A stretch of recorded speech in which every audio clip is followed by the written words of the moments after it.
amigos. Eu me chamo Mônica Pimenta e sou trabalhadora do Centro Espírita Fraternal Teresa d'Ávila e hoje estaremos juntos para o estudo do Evangelho.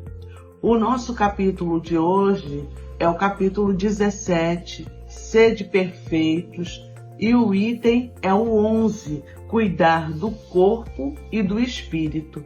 Mas antes de começar, vamos fazer a nossa prece?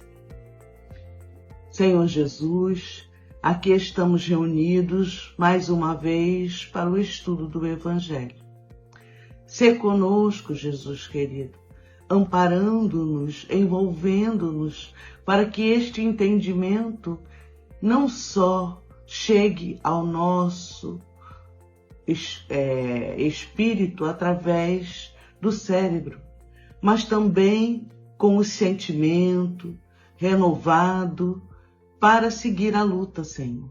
Que Teresa d'Ávila, Ubirajara, Rafael, Francisco de Assis possam nos assistir nesse momento, envolvendo-nos para que todos nós possamos tirar o melhor proveito deste momento do Evangelho.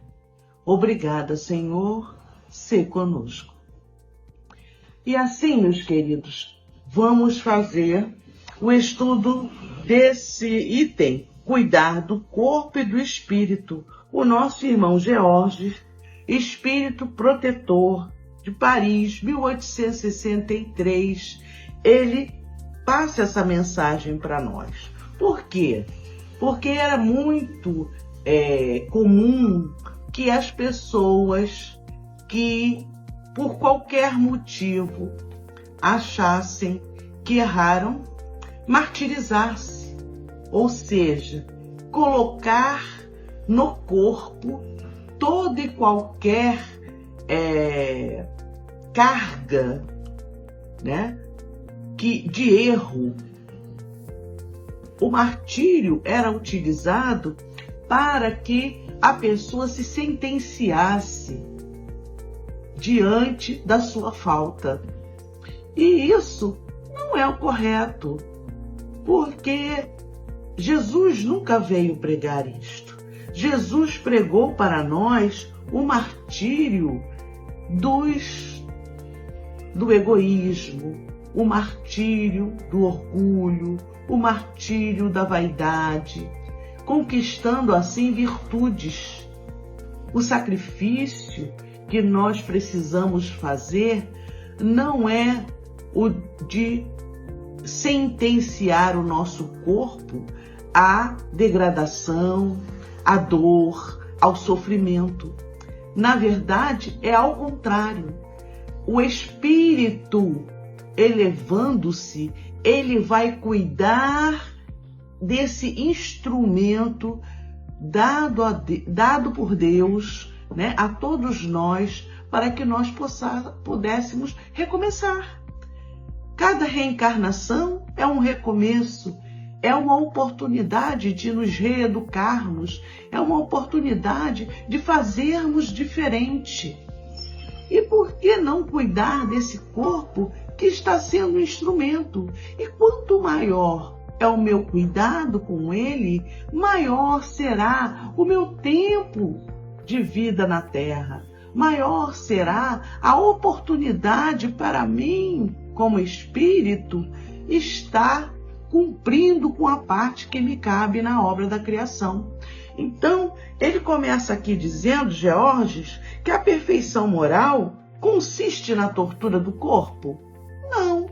A perfeição moral consiste na resignação, consiste na abstinência aos vícios, consiste na procura de cada um de nós, como espíritos imortais, de coisas melhores, dos prazeres da alma, mas não os prazeres esses que a gente já conhece, os prazeres mundanos, não, mas da felicidade real, da felicidade que nos vai preencher dentro de cada um de nós o reino de Deus. Então, ele começa com essa pergunta, né? Para resolver essa questão, apoiam em princípios elementares e começo demonstrando a necessidade de cuidar do corpo. Porque quando a gente fala de alma, de espírito, né? A gente fala de coisas elevadas. E para se elevar, eu ainda, nesse grau evolutivo em que me encontro, preciso desse corpo, esse templo sagrado, esse instrumento de perfeição, onde até Teresa, no livro Caminhos da Perfeição, lá no capítulo 12, no item 2, ela fala para nós assim: repito, tudo ou grande parte reside em deixar o cuidado de si mesmo e das próprias comodidades, porque nós adoramos, né, comodidades. Então ela vai dizendo para a gente deixar o cuidado de si mesmo e das próprias comodidades, porque quem começa a servir ao Senhor verdadeiramente, o mínimo que pode lhe oferecer é a vida. Então, Jesus cuidava do corpo, ele se alimentava, ele fazia sua higiene, como todos nós precisamos fazer, né? Nos alimentar bem, corretamente, de forma saudável, fazer aquilo que nos compete em relação à medicina, né, terrena, que são as vacinas, os cuidados com os exames, não é? Para que a gente possa cuidar desse corpo e prever, né, prevenir doenças, porque a medicina ela evolui para que nós possamos cuidar melhor do nosso corpo. Isso tudo é permitido por Deus, porque Deus é misericordioso e Ele quer que nós estejamos perenemente cuidando das nossas existências, quer no corpo físico, quer no plano espiritual.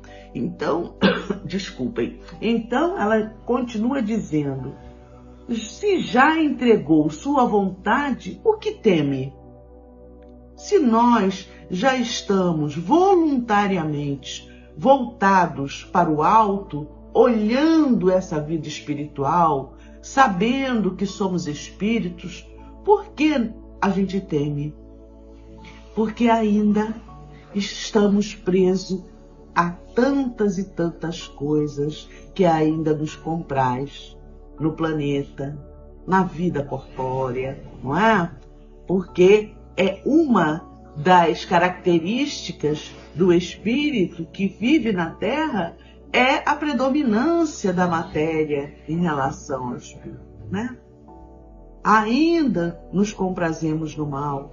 Então tudo isso faz com que nós busquemos e valorizemos as coisas materiais. E ela continua dizendo: claro está que o verdadeiro religioso ou a pessoa de oração que pretende obter, né, as graças de Deus, porque era assim que ela falava, né? E nós sabemos que aquele que quer, né, ser agradável a Deus, como está lá no Evangelho, buscando compreender e buscando efetivamente se comprometer com a lei de Deus, ele não pode recusar o desejo de estar com Deus e ser fiel a esse compromisso que todos nós, com certeza, já abraçamos, com as nossas limitações, com as nossas lutas, com as nossas dificuldades, com os nossos altos e baixos, tão comuns, tão naturais da nossa existência. Não nos martirizemos, não nos culpemos, não vibremos a nosso favor. Quando nós, apesar de todas as dificuldades, achamos, a luz que brilha no início, no meio e no fim do túnel, a luta fica mais amena. Porque sabemos, ou seja, cremos que Jesus está conosco, bem pertinho, nos acalentando, através desses amigos espirituais, através de Teresa, através de Ubirajara, de Rafael, Francisco de Assis, dos nossos anjos guardiães, dos nossos protetores, daqueles espíritos familiares que em muitas reencarnações nos seguem, nos amam, desejam o nosso melhor. Aqueles espíritos simpáticos que granjeamos ao longo das nossas existências porque fizemos o bem, fizemos coisas boas para aqueles que eles amam. Então, meus queridos, todos nós temos jeito. Nada está fadado ao mal, porque o mal apenas é temporário. O bem é que persiste. E há tantas coisas boas para vermos, para sentirmos. Então vamos focar, nessas coisas boas. E aí, corroborando com o que Teresa fala, desse cuidado, mas é um cuidado para zelar e perenemente permanecer com aquele corpo saudável, para que cada vez mais ele possa dar oportunidades de trabalho para todos nós. E nesse livro, Vivendo o Evangelho, no volume 2, o Espírito André Luiz, ele fala para nós, através da psicografia de Antônio Baduy Filho, que nós precisamos tomar algumas providências necessárias para manter o corpo em forma, sim. Mas a gente precisa cultivar também as qualidades do espírito. Então nós precisamos cuidar do corpo, sim, mas também do espírito. Se a gente faz e valoriza uma caminhada, nós também precisamos correr atrás do infortúnio oculto. Se nós praticamos a musculação para nos fortalecer, nós também precisamos praticar a caridade para que nós, espíritos, possamos nos fortalecer através dessa doação de amor.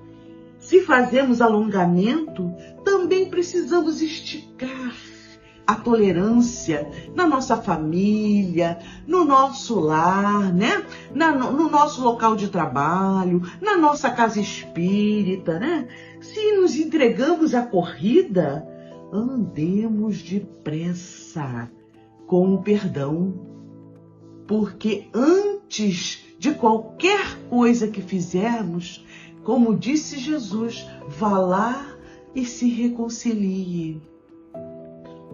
Enquanto está a caminho, para que o remorso, a culpa não nos venha atingir. Frequentamos uma ginástica, mas exercitamos também os esquecimentos das ofensas. Não nos melindremos.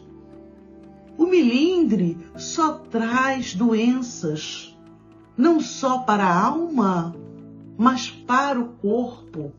A mágoa, a raiva, nos putrefa a alma e assim nos dá doenças ao corpo físico. Controle o peso, mas contenha o orgulho. Elimine as rugas, porque nós precisamos cuidá-las, mas combate o egoísmo. Previna-se de doenças, mas vacine-se também contra a vaidade. Procure a cirurgia plástica, mas lembre-se da renovação íntima. Todas essas dicas são importantes para que nós no corpo, possamos cuidar com muito cuidado dele, mas não esquecendo que somos espíritos imortais e que a verdadeira vida é a vida espiritual.